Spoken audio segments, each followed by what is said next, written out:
right, it has been 10 months since the last full update on YouTube. So a lot has happened between then and now. A lot of it good, a lot of it bad. So what I'm gonna do right now is just sort of bring everybody up to speed on what has happened over the last 10 months. Basically the state of the car right now, where it sits, and then what the general plans are going forward. If you want more frequent updates about what's going on, check out our Facebook and Instagram pages at This Side Up Motorsports. It's a little bit easier to do that, so I tend to do that more frequently. But this is for like the 12 YouTube people out there. So let's go, let's take a look around the car, and we'll see the way it is right now. All right, so here's how the car sits right now in the garage. So, you know, the car's been fully assembled, paint is on and everything. I have taken this to 2 races since everything's been fully assembled. So I love the paint. You know, it turned out great. I commiserated a lot over these colors and everything, and I'm really happy with the way it turned out. But a couple of things of note since the last time. Full polycarbonate Lexan windows all the way around, with some pressure relieving vents in the back here. We always had polycarbonate in the side, but we used to have full glass in the front and back. Now it's polycarbonate all the way around. These I actually made myself and got those all installed. I'll have a separate video for going through and getting those all cut out nicely with the right border and riv netted and everything else. So really happy with the way that those turned out. Upgraded the mirrors on the side to these more sort of classic style chrome round mirrors. Before it was like these black chunky plastic things. So just sort of backdating that a little bit to a style though that will better fit it. Again, polycarbonate window in the front as well. Everything's to spec. And we have been to 2 races since then. But as you will find out, they did not go that great.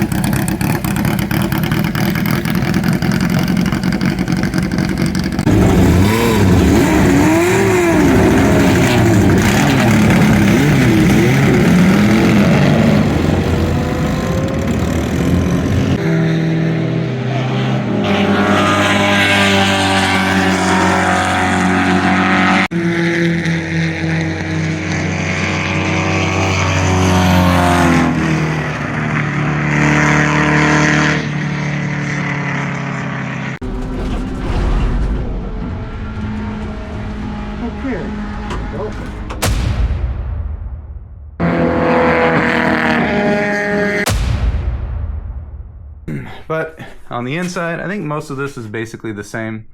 Still got the same seat and harnesses and everything. Generally the same steering wheel and dash setup. A lot of it has been just updated. So we got the new white interior. Everything's all nice and fresh on the inside. Had painted that sort of lower subfloor with this black grippy stuff, so my heels don't slide around at all. I had made these custom textured ABS plastic door panels. There were some sheet metal door panels that were in here before that just rattled around and made a ton of noise. So these, and they also got really hot. These won't get as hot. So they're just nice, thin, lightweight ABS plastic, all cut and trimmed and everything, with a nice little rubber cap here, because that was just sort of like open before. So got that on both sides. It had made a mount for an anti-gravity, like 2.5 pound battery or something like that. So that's in there, obviously fire suppression. And then did some work here up on the dash. Again, this is just sort of like corroded metal before, but I just took, you know, a little bit of textured vinyl and sort of wrapped everything just to make it, you know, just give it that little tiny bit of fit and finish. So, and that's all it for that. I think I changed the mirror out for something that was smaller, a little bit lighter weight, and the sort of convex mirror. But the biggest thing right now is we got no engines. So yeah, unfortunately, we had 2 races, and in 2 races we went through 2 engines, which is extremely unfortunate.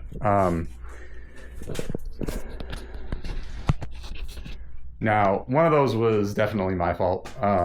You know, was in the race, everything was going good. It was actually a really good race weekend. But we were having a great fight out on track.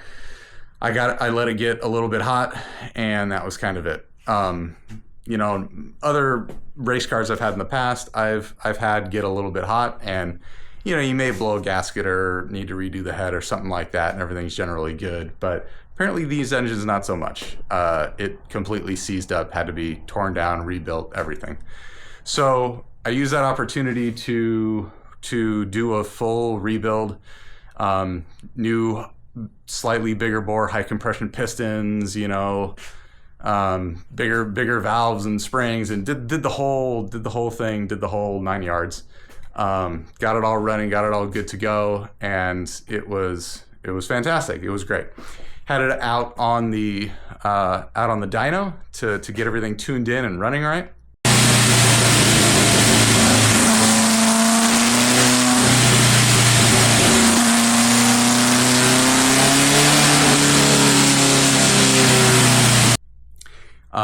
Worked great on the dyno, took it out to Willow Springs the very next day for a test and tune session.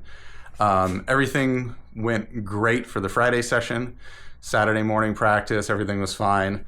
Saturday during qualifying, on the first lap of qualifying, coming down the straights at Willow Springs, it snapped a connecting rod, put it straight through the side of the block, straight to the oil pan. So incredibly disappointed, obviously, about what's going on with there. But at that point, had to sort of make a decision on what I was going to do. This car has already been down for, I think, close to 1.5 years with the original first tear apart, and then this one, you know, rebuilding the engine and then everything else. So I needed something different, and I just didn't want to just do the same old thing over again. So we're probably going to do something a little bit different. We're probably going to go with some sort of more modern drivetrain. Haven't exactly figured out what that's going to be. If it's going to be, you know, another 4-cylinder, if it's going to be a V6, if it's going to be whatever it's going to be. But I'm looking forward to figuring out what that's going to be and seeing what we need to do to get it all in. So that's the general state of things right now. Trying to make room in the garage and sell off parts that I don't need anymore, you know, to make room and make money to get new parts, to figure out whatever we're going to do to fill that hole. So anyways, I'm going to try more to get these short little quick updates going on to let everybody know what's going on, and I will talk to you guys soon.